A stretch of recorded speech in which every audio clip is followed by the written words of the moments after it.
Que novo barulho se produziria? Freud pareceu ficar abalado. Posteriormente, o pai da psicanálise escreveu aquele que escolhera para seu sucessor, comunicando-lhe que refletira sobre o episódio e concluíra não passar de uma coincidência. Confessava ter ficado impressionado, mas, a seu ver, para isso concorrera a presença do visitante suíço, com sua forte personalidade. Daquela vez, o preconceito materialista de Freud, na expressão de Jung, prevaleceu. 2 anos mais tarde, contudo, manifestava sua hesitação em nova carta: prometo acreditar em tudo, desde que tenha um caráter razoável, por menor que seja. Faço, aliás, contra minha inclinação. Em outro trecho, admitia: em matéria de ocultismo, tornei-me humilde com a grande lição que recebi das experiências de Ferenczi. Que experiências eram essas? Ferenczi, discípulo húngaro do psicólogo vienense, tinha, como Jung, paixão pelo estudo das manifestações que o vulgo taxa de sobrenaturais.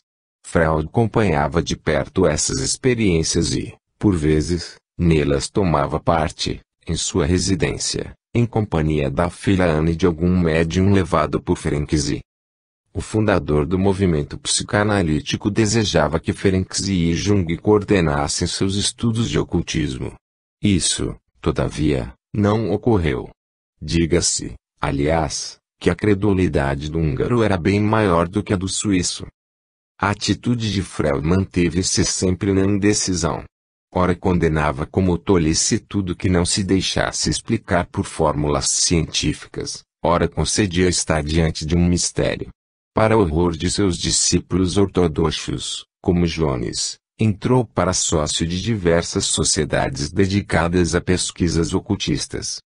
Em 1921, declinando o convite que lhe haviam formulado periódicos americanos especializados em ocultismo para que fosse seu coeditor, Freud fez uma significativa revelação: se pudesse começar a vida de novo, dedicar-me-ia ao estudo psicológico dos fenômenos ocultos, em lugar da psicanálise.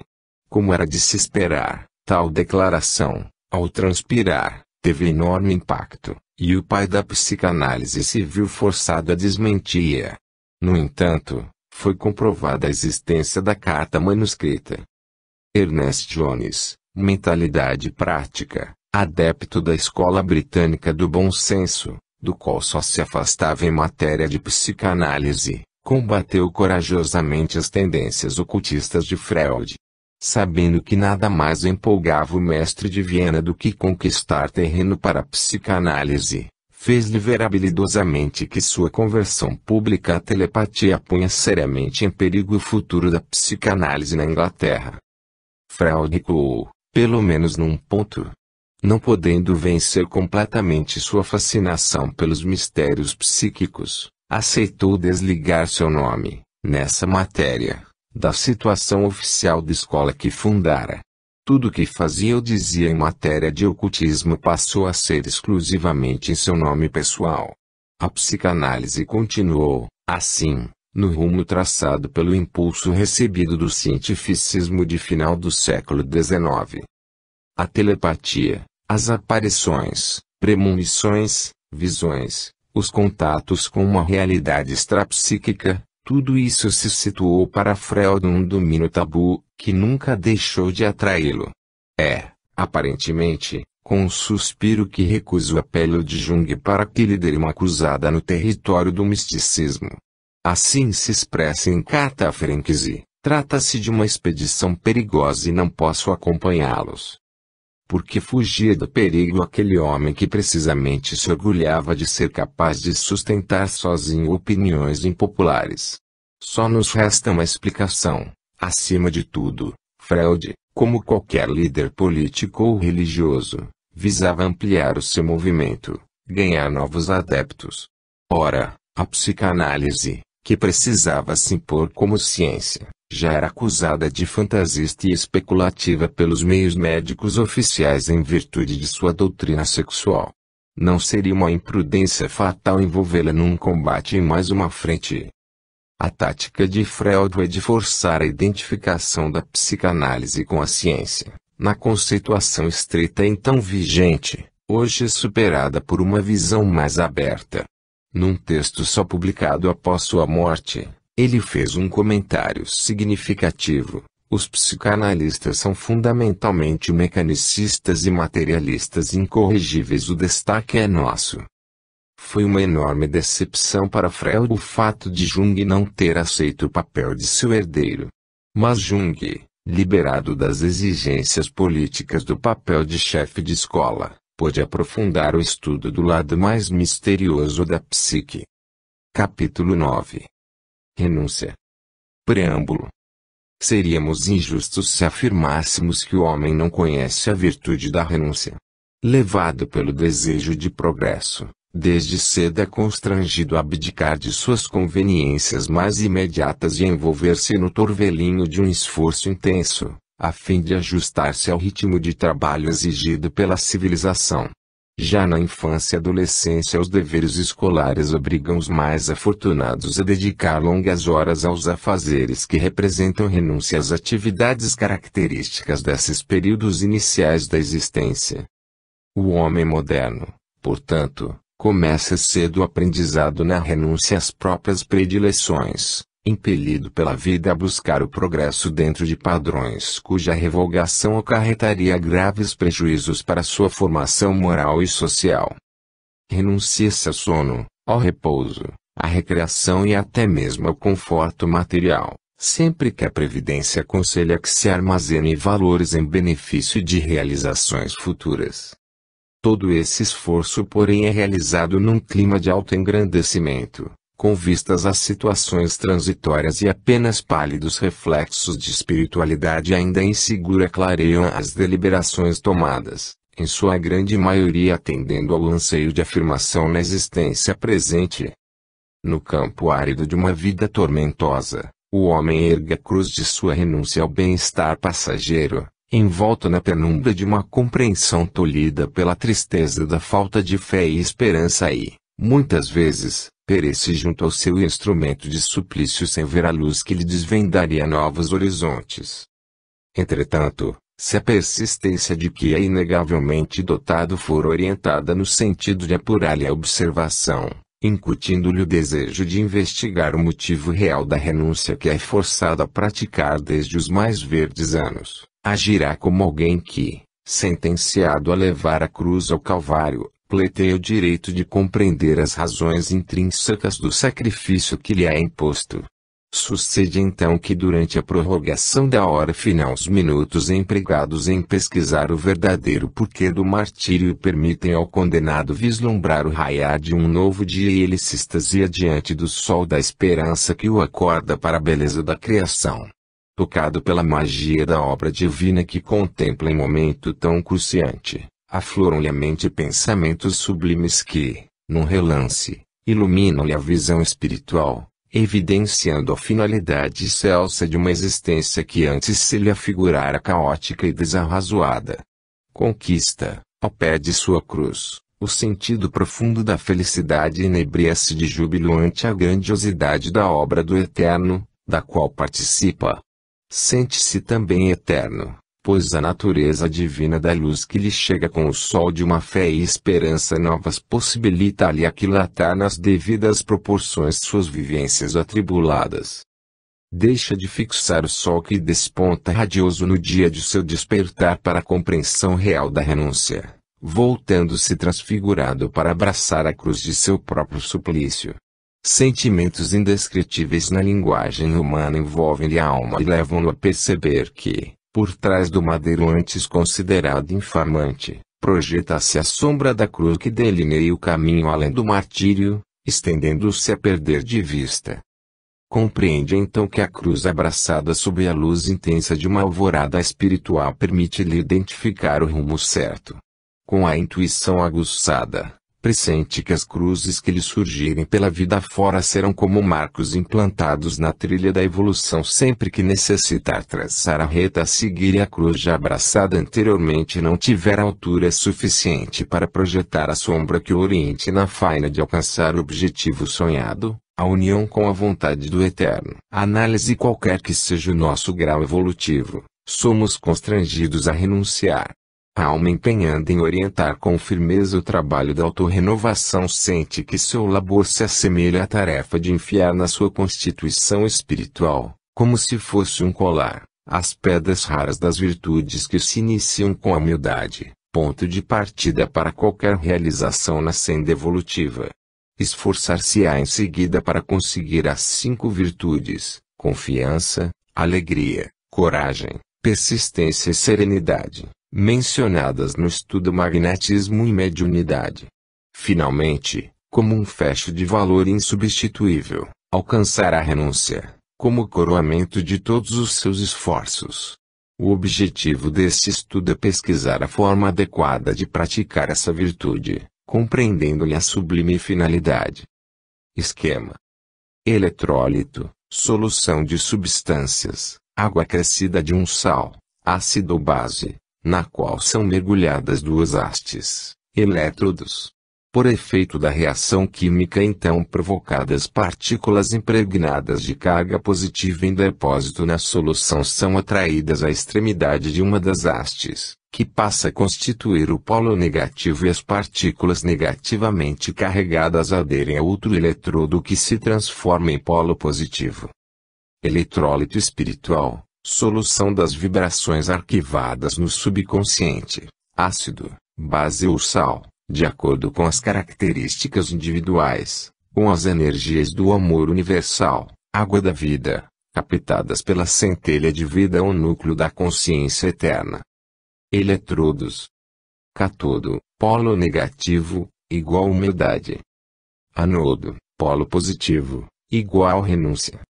Observando o esquema figurativo do capítulo 2, Magnetismo e Mediunidade, veremos a centelha de vida como o centro do sistema que simboliza o espírito em evolução.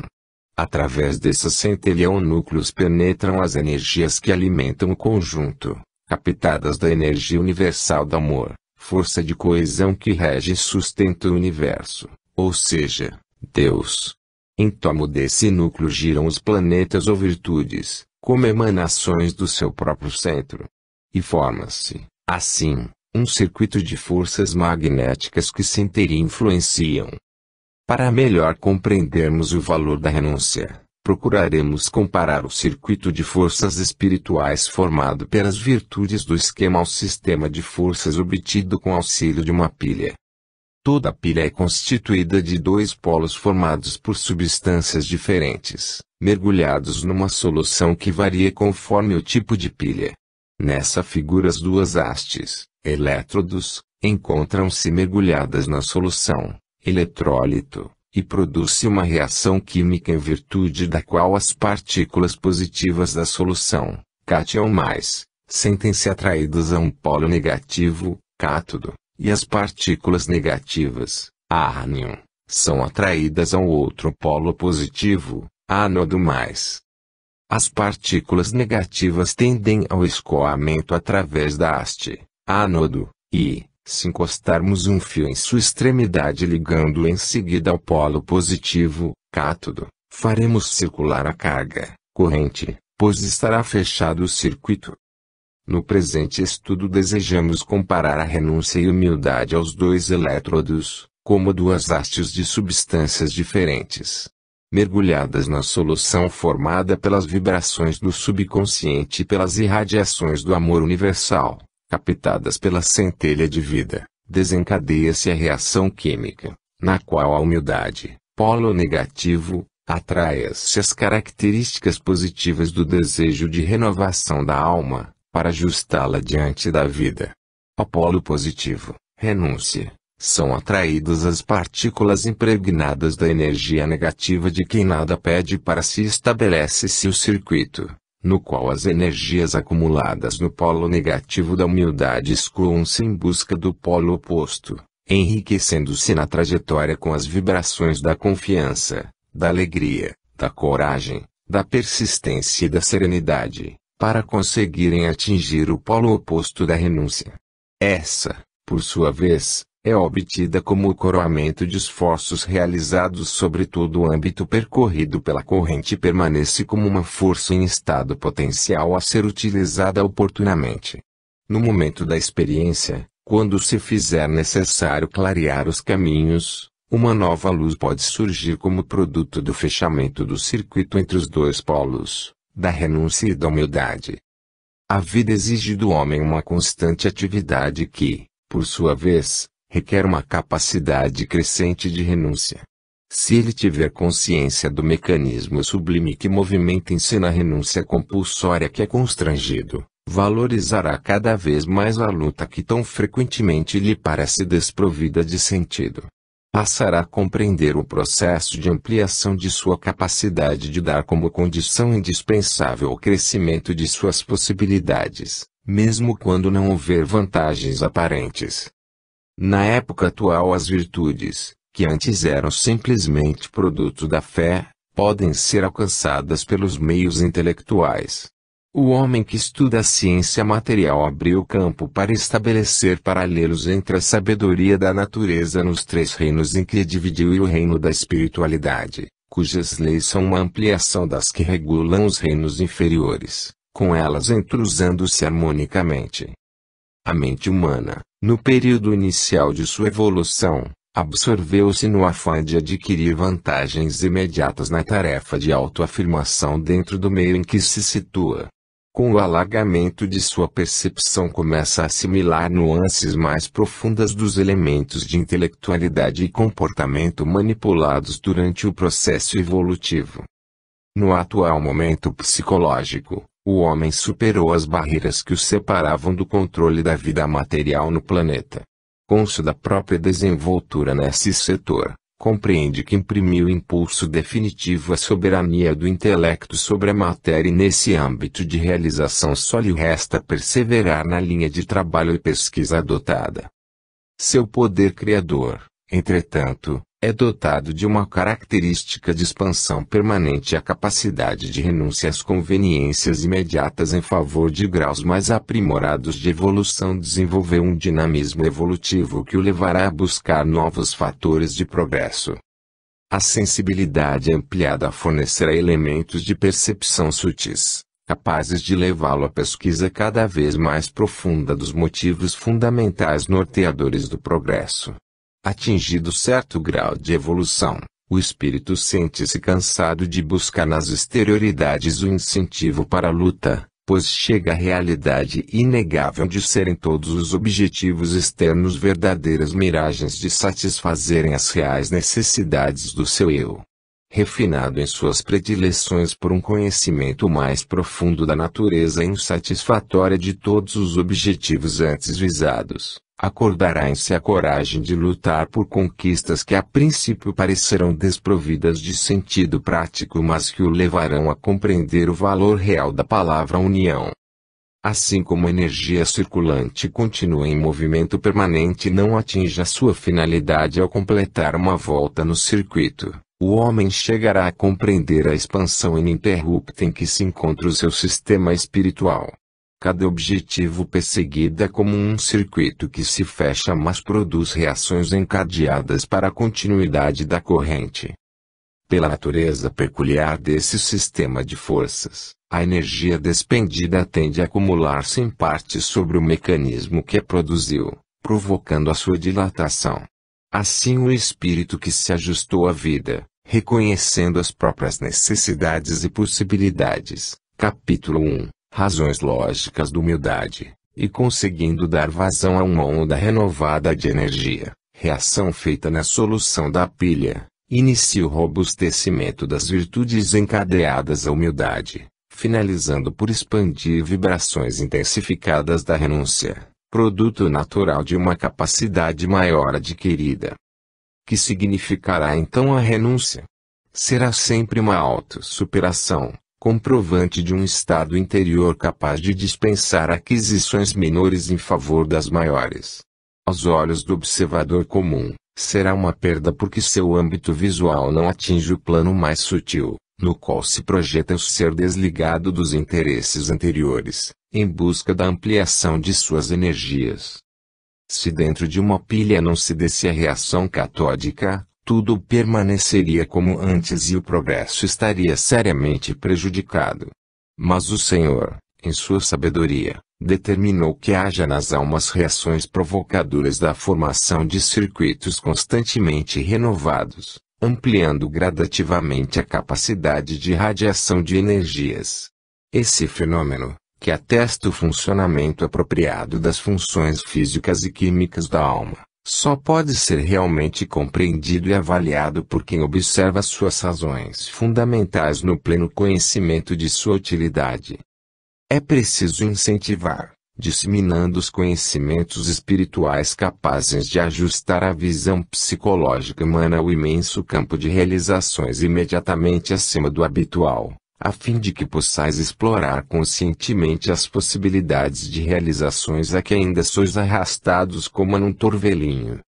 Assim como o campo da física e da química vêm sendo dominados gradualmente através de esforços diversos e sucessivos, o campo da alma, no qual as mesmas leis têm sua aplicação em escala ampliada, será perfeitamente controlado quando os seres se derem conta da imensidão de forças lógicas inteiramente controláveis que regem seus destinos. À semelhança do que aconteceu no terreno da física, os homens deixarão de temer as tempestades da alma, pois saberão resguardar-se quando as energias, acumuladas através de milênios em seu subconsciente, começarem a descarregar-se como relâmpagos e trovões. Chegarão a compreender a possibilidade de desfrutar, no plano espiritual, segurança semelhante à obtida no plano da matéria com o uso de para-raios. A energia desencadeada no âmbito subconsciencial produz descargas mortíferas se não escoada.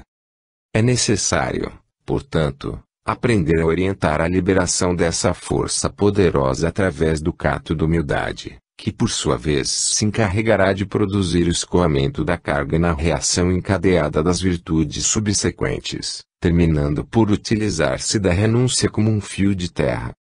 Os sucessivos reajustamentos do cato da humildade favorecerão a descarga dessas energias acumuladas, imprimindo-lhes orientação certa, obtida do contato dos impulsos da força universal do amor, a escoar-se permanentemente através da centelha de vida, como a solução na qual se mergulham os eletrodos. Essa solução é composta de água, representada pelo amor universal recolhido através da centelha de vida ao núcleo da consciência eterna, na qual se dissolve a substância constituída pelas energias armazenadas no subconsciente.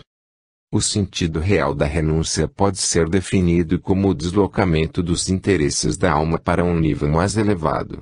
Compreende-se, então, porque ela representa o coroamento de esforços anteriores indispensáveis à identificação de objetivos mais altos. Compreende-se, ainda, a razão da aura de amargor injustificado criada em torno da virtude. Para as almas não familiarizadas com esses objetivos mais nobres, a renúncia apresenta características de autêntica expoliação. Só os espíritos capazes de obter recompensas em planos superiores podem usufruir da alegria sadia de dar-se em holocausto aparente para receberem bênçãos espirituais. Conclusão. Finalizando, desejamos focalizar um exemplo que torne objetivas as nossas palavras. Em obediência às leis da física aplicadas ao reino da espiritualidade, só os espíritos de elevada hierarquia são capazes de dar passagem a altas voltagens da vibração do amor, transformando-as na luz intensa produzida pelo fechamento do circuito espiritual composto das 7 virtudes encadeadas, como as 7 cores do espectro solar. Foi assim que o clarão causado pela passagem de Jesus pela Terra ofuscou a humanidade.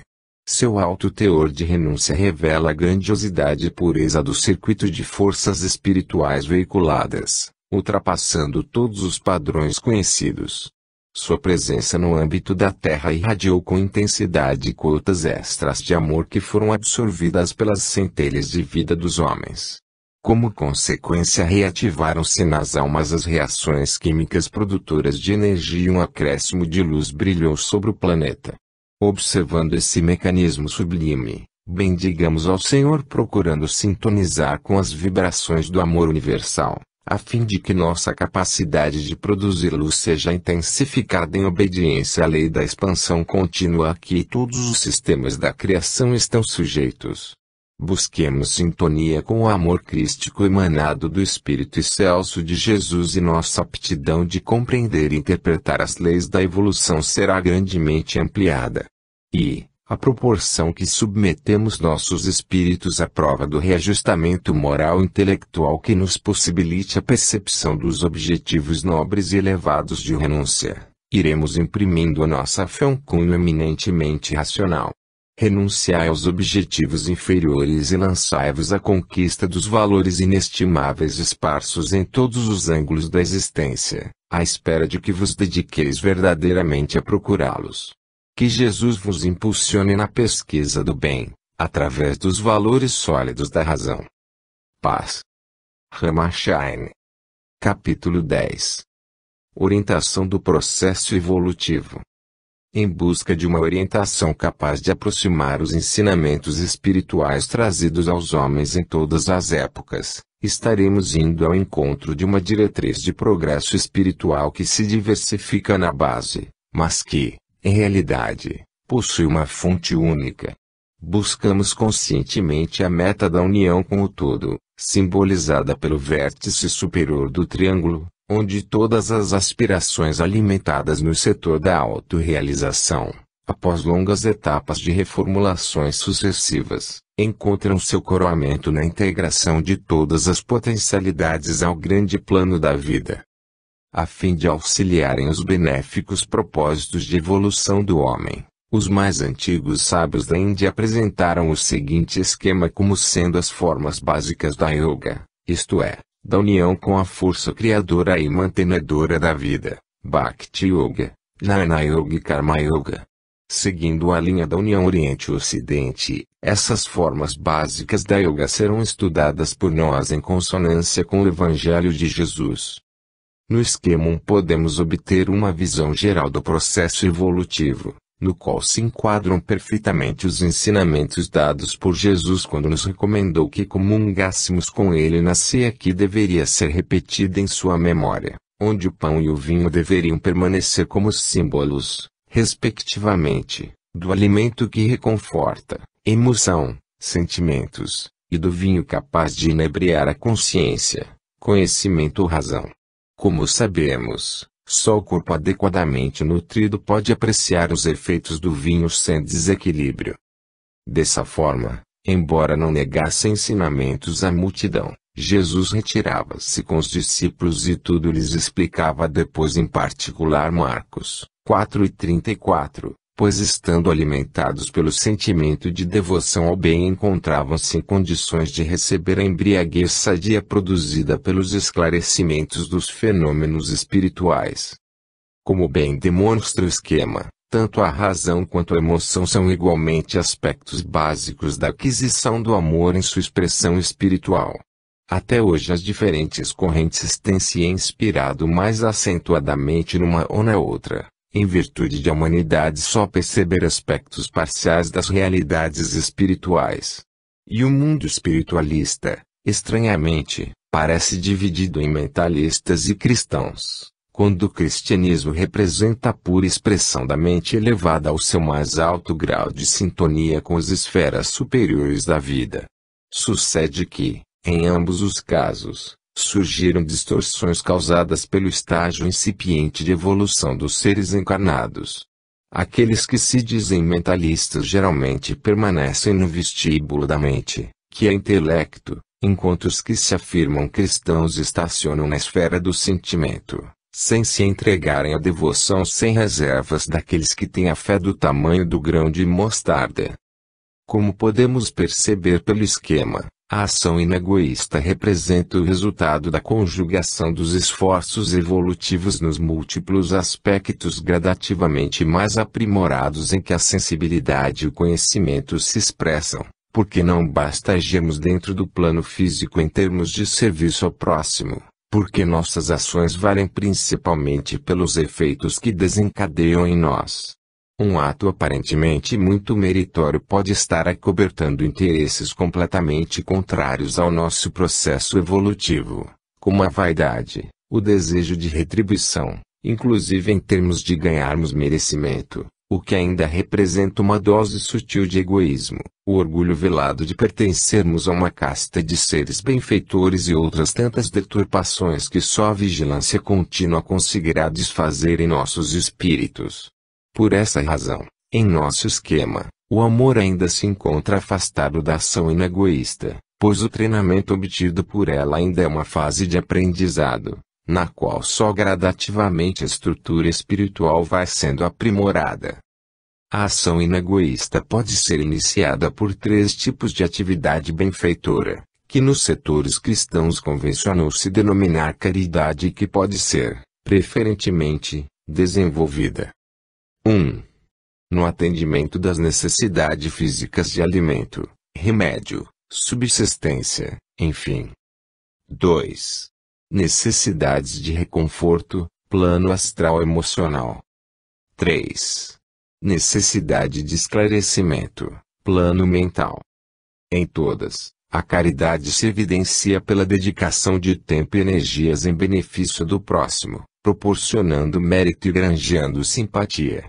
Porém, a evolução só será seguramente impulsionada na medida em que essas atividades benfeitoras consigam beneficiar também o espírito que as desenvolve, renovando-lhe a estrutura completa que não é feita só de atos mas de sensibilidade e compreensão.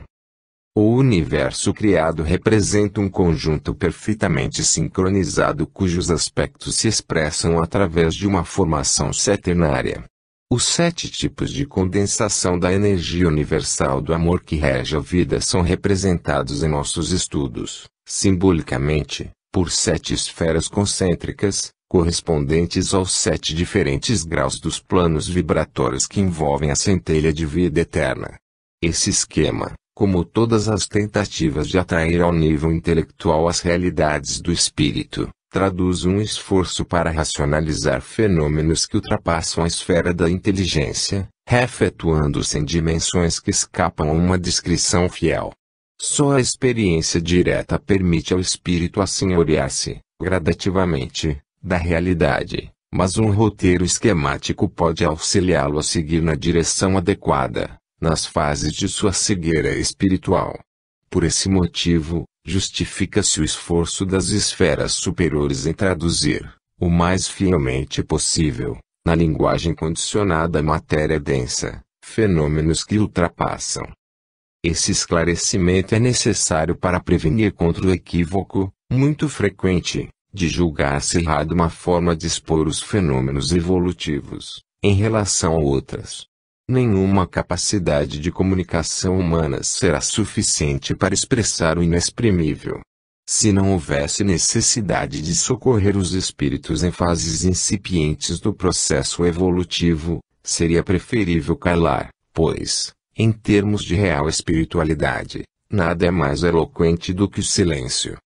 Todas as tentativas de colocar aquele processo em termos compreensíveis à mente limitada do homem encarnado serão destinadas ao fracasso, se desejarmos êxito em termos absolutos, pois o maior não cabe no menor.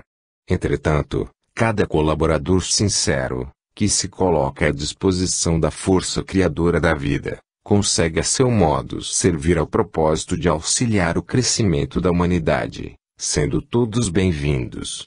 A medida de seu acerto não será tomada em função da infalibilidade de suas concepções dos arcanos divinos, mas do bem que haja podido semear entre os seus irmãos.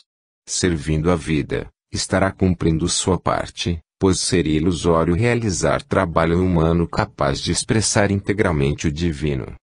Em nosso esquema, a segunda centelha de vida eterna é colocada como centro das 7 esferas concêntricas, numa posição capaz de simbolizar sua função de coordenação geral do conjunto. Não nos interessa estudar o mecanismo universal sob o aspecto de classificações consagradas em outras correntes onde o panorama é focalizado de cima para baixo.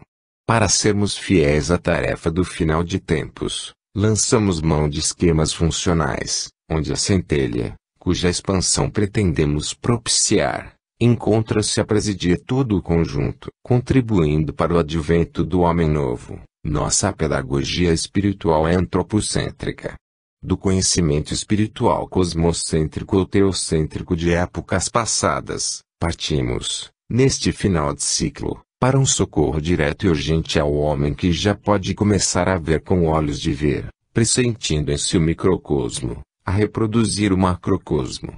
Já se falou muito em Deus do universo e nas grandezas das forças cósmicas. Tanto as forças da natureza quanto a grandiosidade do processo criador foram especulados através dos milênios por correntes budistas, esotéricas, herméticas, teosofistas, etc. Cumprida a etapa em que o homem precisava receber elementos para situar-se dentro da grandiosidade da criação, sendo solicitado a deixar sua concepção egocêntrica da vida, esses ensinamentos teóricos anteriores habilitaram-no a, após lançar olhar deslumbrado sobre o panorama universal, começar a ordenar seus conhecimentos, sincronizando-os a serviço de um mundo interior.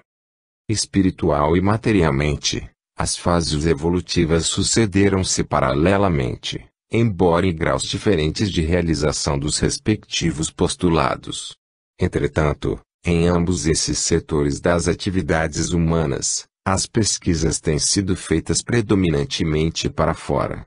Doutrinas, filosofias, religiões investigaram, principalmente, como situar o homem no universo que o cerca.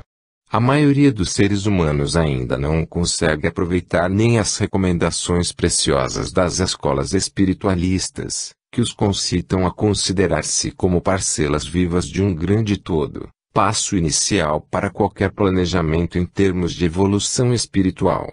Porém, a espiritualidade já providencia a etapa seguinte em termos acessíveis a todos, aproveitando os recursos mais atualizados dos fins de tempos.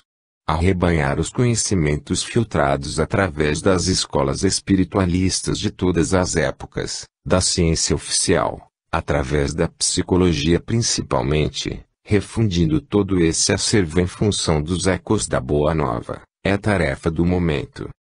Nota do médium: observar a correspondência entre essas concepções antropocêntricas do processo evolutivo e a tendência das correntes de psicologia junguiana e rogeriana, concentradas no self e no cliente, respectivamente. Eis porque, seguindo a linha marcante dos tempos atuais, pela qual o indivíduo deve ser colocado como centro de toda pesquisa séria, de forma dinâmica e atuante, vossa fraternidade recebeu a incumbência de funcionar como um laboratório experimental, onde a convergência de todas as legítimas ânsias de espiritualização sejam reajustadas ao ponto de vista evangélico do processo evolutivo humano, escola de espiritualidade e, consequentemente, de ação nos moldes experimentais por excelência, em termos de auto-renovação, onde todos os frutos de muitos séculos se refundem às benéficas experiências do presente, pretendendo deixar para o futuro uma única tradição, a de viver uma perene atitude de atualização diante do desafio que o legítimo crescimento espiritual representa. O dinamismo e a funcionalidade são características que buscamos imprimir aos esquemas utilizados em nossos estudos. Quanto mais meditados, mais apresentarão concepções capazes de se complementarem mutuamente, de forma imprevisível, conduzindo, frequentemente, a uma continuidade ilimitada de interpretações dos significados inesgotáveis da vida. Do esquema segunda constam somente 3 das esferas concêntricas representativas dos 7 planos evolutivos e que, no desenho, estão simbolizadas pelos 3 círculos concêntricos e superpostos. Para maior compreensão da funcionalidade desse esquema, precisamos esclarecer que, se fosse desmontado, os círculos F, A e M surgiriam como 3 coroas de círculo, cujo limite interior seria correspondente à área ocupada no desenho pela centelha, C. Os 3 primeiros tipos de vibração que precisarão ser dominados conscientemente pelo espírito em evolução aí encontram-se representados, o físico, o astral e o mental. No mecanismo dessa representação simbólica está configurado o fato de que os planos mais sutis penetram integralmente os mais densos e, ao contrário, os inferiores não alcançam o âmbito dos superiores. Dessa forma, existe uma inteira influência que conjuga o processo de aprimoramento de um ao dos outros atingidos por ele, numa hierarquia bastante significativa. É assim que a esfera do corpo ou veículo mental consegue atuar sobre o físico e o astral, ultrapassando-o, mas também afetado pelas influências dos dois, embora menores na escala evolutiva. O processo de aprendizagem da ação inegoísta ou caridade pode ser iniciado tanto do primeiro desses planos, ou seja, o físico, numa expansão para o mental, como inversamente, do mental para o físico ou, ainda, do emocional ou astral em direção a ambos os outros. A harmonia interior será obtida quando todos estiverem vibrando no mesmo diapasão, com as leis da criação. Para os que intensificarem a ação inegoísta no plano do esclarecimento mental, será necessário consolidar os dois anteriores para serem obtidas bases espirituais sólidas, pois as deficiências nos comportamentos e atos físicos e nas emoções jamais permitirão uma reestruturação satisfatória do corpo mental. Aos que iniciarem o serviço no plano físico, haverá necessidade de refinarem seus atos de solidariedade com empatia e, ainda, com a compreensão do conjunto de leis nas quais nos encontramos apoiados, para que sua ação seja mais proveitosa a si e ao próximo. Finalmente, aqueles que atuam preferentemente no plano astral, emocionando-se com o sofrimento alheio e desejando ajudar, mesmo que o façam em atos de dedicação, não poderão dispensar o esclarecimento mental, para que sua atividade não se contraponha aos desígnios espirituais. Evitarão, assim, cair na lamentação e no inconformismo contra as leis retificadoras da espiritualidade. A figura, ilustra a situação equilibrada do espírito que evolui seguramente em todos os três planos de sua realização espiritual. O amor revela-se no homem atual por aspectos esporádicos e parciais, pois, mesmo quando reúne todos os esforços, ainda se encontra muito distante da real ação inegoísta. Para alcançá-la, seria necessária a mobilização de todas as suas potencialidades de sensibilização astral positiva e harmoniosa, por onde se filtrasse a luz de uma mente esclarecida e sensível às mais altas vibrações, escoadas pela intuição pura, em relação à lei superior da vida. Daí conclui-se que uma atividade, para ser considerada evangélica, precisará estar marcada pelo selo do amor e, sem vos desejarmos conduzir ao desânimo, precisareis reconhecer que vosso grau evolutivo vos permite ainda muito pouco em qualidade evangélica em vossos atos. Por esse motivo, precisareis intensificar o empenho em exercitar-vos na área em que vos encontrardes mais desfalcados entre os três veículos de expressão em que vosso grau espiritual se manifesta no presente estágio evolutivo. O objetivo máximo apresentado por Jesus para aprimoramento espiritual foi a aprendizagem do amai-vos como eu vos amei. No Oriente, os mestres orientam seus discípulos para a iluminação. Sendo a energia do amor universal a força que rege a vida, podemos compreender que ambas essas formas de apresentar o processo evolutivo baseiam-se numa mesma realidade. A iluminação ocorre quando o espírito abre campo à vibração do amor em um grau tão elevado que sua existência se torna expansão perene de luz. Se vossos espíritos fossem bastante sensíveis, pela simples contemplação da vida que vos cerca assimilaríeis a grandiosidade das leis cósmicas, ou seja, do Evangelho cósmico do amor. Como isso não ocorre, foi preciso que um espírito de envergadura de Jesus descesse ao plano físico para ser o intérprete dessa lei universal de amor. Ao abençoar o pão e o vinho que serviria aos seus apóstolos e nos quais simbolizou seu corpo e seu sangue, deu-se simbolicamente em alimento, pois vossos espíritos sofriam e sofrem da mais insidiosa moléstia existente, a insensibilidade das fases involutivas.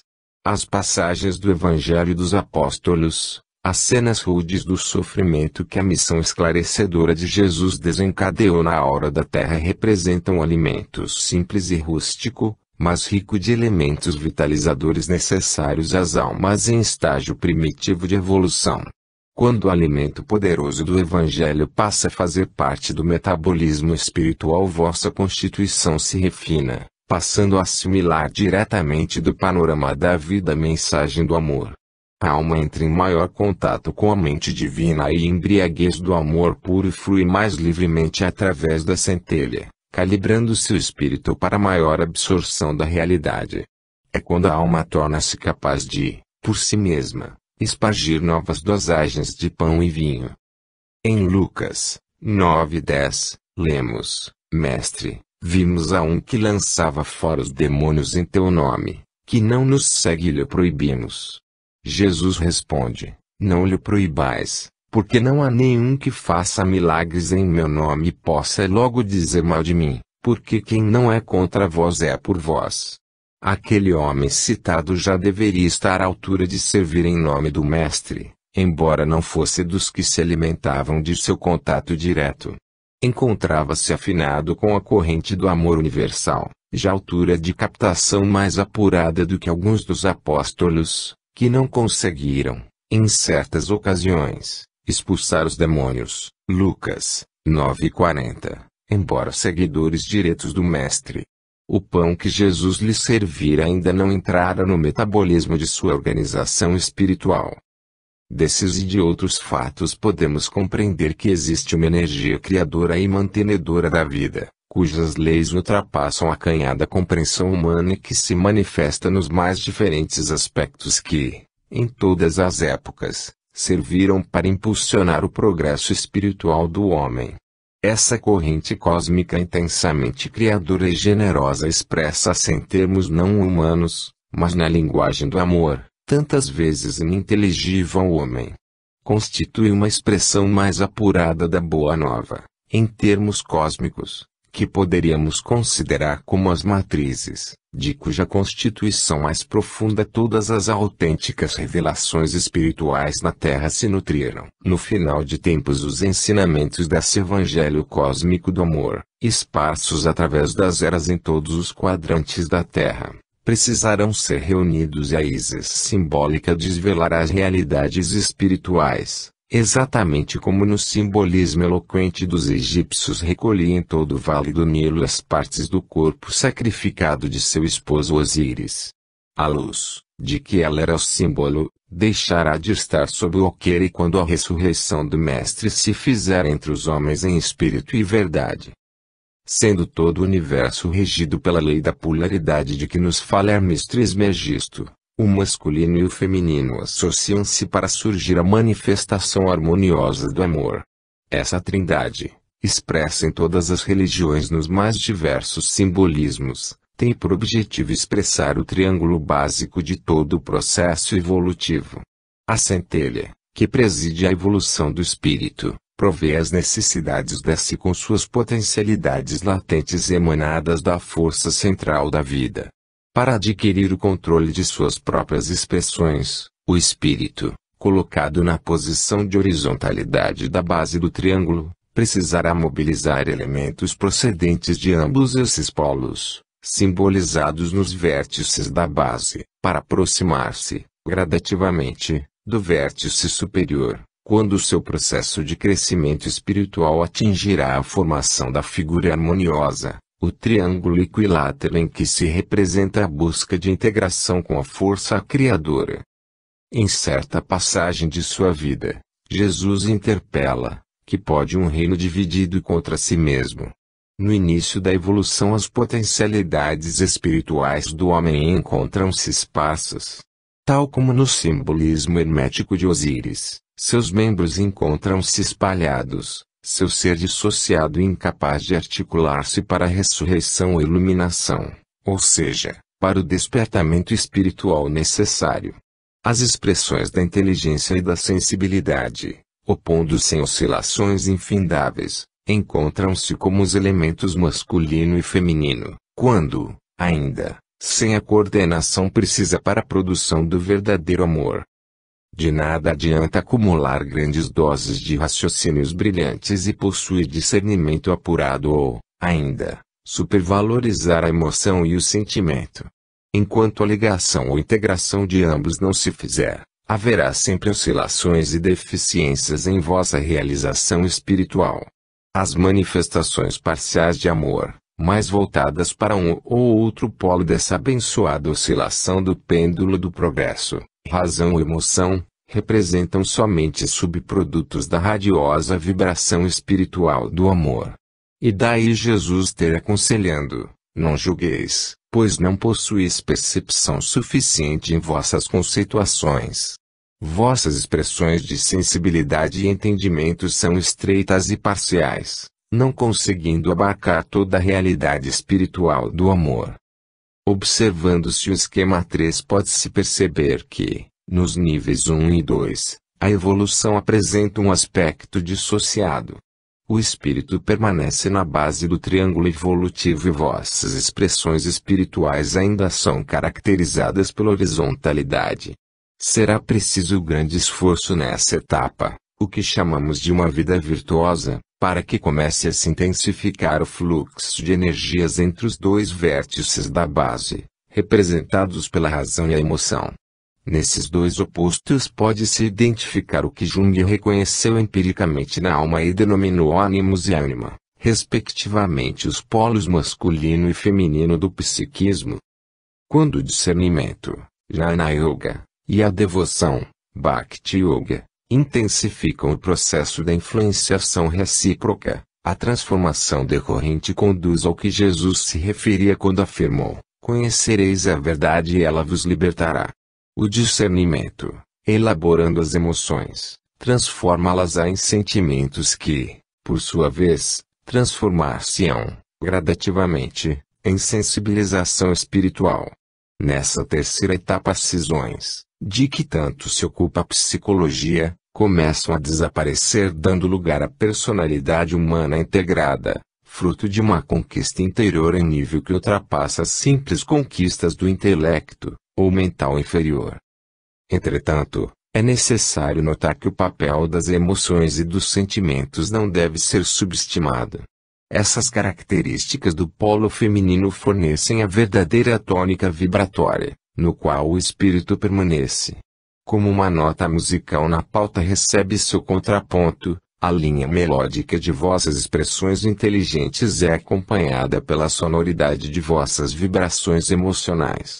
Da conjugação de ambas obtém-se um efeito mais ou menos harmonioso, expresso na manifestação do ser como um todo. E, como toda vibração produz som, luz e cor compatíveis com sua própria estrutura, os seres mais sensíveis, médiums ou videntes, poderão captar, com sua percepção espiritual aguçada, o perfume, a luminosidade e a coloração do conjunto, representado pela irradiação global resultante do tipo individual formado pelas emanações combinadas dos polos negativo, feminino, e positivo, masculino. Quanto maiores as oscilações do pêndulo do progresso entre esses dois polos, menos harmoniosas as emanações de suas expressões conjugadas. Por essa razão, afirma-se que, para Pitágoras, o ser ideal seria o andrógeno, aquele capaz de integrar o princípio feminino e o masculino em suas expressões harmoniosas de espiritualidade sublimada. Cabe aqui analisarmos as diferentes formas pelas quais a alma procede ao seu entrosamento gradativo com as doses de verdade que vai conseguindo captar.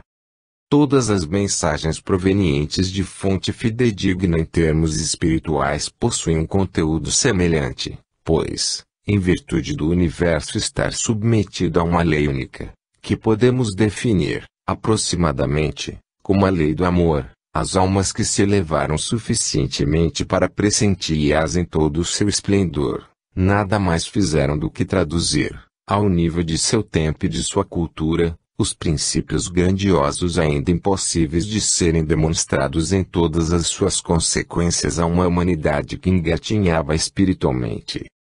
Entretanto, tomou-se válido e precioso tal esforço, porque estava previsto que, no final dos tempos, O homem seria solicitado a perceber que as diferentes gamas em que a luz do amor crístico se derramou sobre a terra em todas as épocas, podem agora começar a ser refundidas para restabelecer a sua luminosidade primitiva, simbolizada na luz branca, ou seja, a força crística do amor universal que, ao contato com os planos involuídos da matéria, sofre uma refração semelhante à que ocorre com o raio solar ao atravessar o prisma do cristal.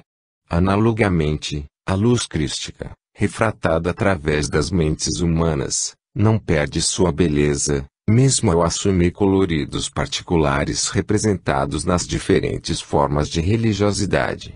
Porém, afeiçoando-se ao colorido próprio de sua forma de fé, os homens não se aperceberam de que chegaria a hora da refusão, a exigir uma ampla percepção dos objetivos fraternos, a prevalecer acima de quaisquer tendências individuais. O ponto comum para essa refusão precisaria ser um vórtice de amor capaz de fazer-o fluir, em toda a sua autenticidade, a sensibilidade dos seres encarnados para uma confluência digna de suportar o impacto da multidão de suas aflições. Alguém que colocou sobre os ombros o peso da cegueira espiritual humana e, à plena luz do dia, fez-se imolar para despertar ecos espiritualizantes na humanidade anestesiada pela matéria. O Evangelho de Jesus, ou melhor, a Boa Nova por ele vivenciada entre os homens, o exemplo mais excelso de participação nas dores e problemas do próximo, a própria compaixão espiritual em todo o seu esplendor, circulou entre os homens, e ainda não foi compreendido. Exemplo máximo das três formas vivas do Yoga, ou seja, da união com o Pai, o Brahman oriental, deixou como síntese para a plena integração com o amor, para iluminação, as virtudes cristãs ou crísticas, fé, esperança e caridade, expressões com as quais seus seguidores sintetizam o processo de aprimoramento interior em direção ao pastor. Em sua mente esplendorosamente acionada pela força do Cristo planetário, Jesus era capaz de reunir ensinamentos profundos em singelas afirmações de tão grande pureza que, se analisados, apresentarão, em termos espirituais, o aspecto de beleza e sabedoria tão surpreendente quanto deve ser para o pesquisador a identificação, pela primeira vez, da estrutura axial do cristal. Desse modo, os que se fixam superficialmente nos ensinos de Jesus perdem a oportunidade de se enriquecerem em profundidade. Quantos de vós, ao identificarem a beleza radiosa mas já tomada habitual da natureza, se detêm a meditar sobre o que ocorre no âmago de cada ser componente do grande espetáculo observado? Só os que já adquiriram olhos de ver. Neste final de ciclo evolutivo, torna-se necessário lançar um olhar retrospectivo para as diferentes etapas da evolução percorridas pela humanidade. Ao passar em revista todos os grandiosos mensageiros do amor crístico, os seres humanos sentem-se atraídos por um vórtice de amor-doação e sua carência os faz lançarem-se a seus pés. Fixando nele a atenção, inicialmente sentem-se consolados, em seguida exortados e, finalmente, desafiados a despertar espiritualmente para poder segui-lo, tomando-se fiéis ao amor neles despertado por essa influência benfazeja, em relação à força criadora da vida, ou seja, o Pai, com o qual todos um dia serão um. Para acompanhar e satisfazer o andamento do processo evolutivo orientado através dos ensinamentos do pastor das ovelhas tresmalhadas, ou seja, o Mestre Jesus, três etapas se fazem nítidas na interpretação do Evangelho. Elas coincidem com três atitudes psicológicas evocadas pelas ressonâncias espirituais mais evidentes a cada fase do desenvolvimento espiritual. Ao mergulhar na pesquisa interna da verdade, a figura ímpar do Mestre surge diante da alma como capaz de catalisar toda a sua confiança e amor. Daí decorre o surgimento da fé e da devoção, Bhakti Yoga. Dessa nova condição emerge uma capacidade de aceitar hipóteses novas relacionadas com a vida espiritual, e esboça-se a esperança, pelo discernimento da realidade vivida, Jnana Yoga. Compreende-se que o conteúdo literal dos evangelhos inspira a primeira etapa, ou seja, a fé ou devoção. Utilizando a capacidade de discernir, a mensagem simbólica torna-se evidente, transferindo-se os ensinamentos para outras vivências, geradoras de vida nova no espírito, ao serem aplicadas ao processo interior de renovação geral da vida. Entende-se o que se passa e o que se deve fazer. Cria-se a atmosfera interna de um autêntico laboratório espiritual, onde as vivências intransferíveis são expressas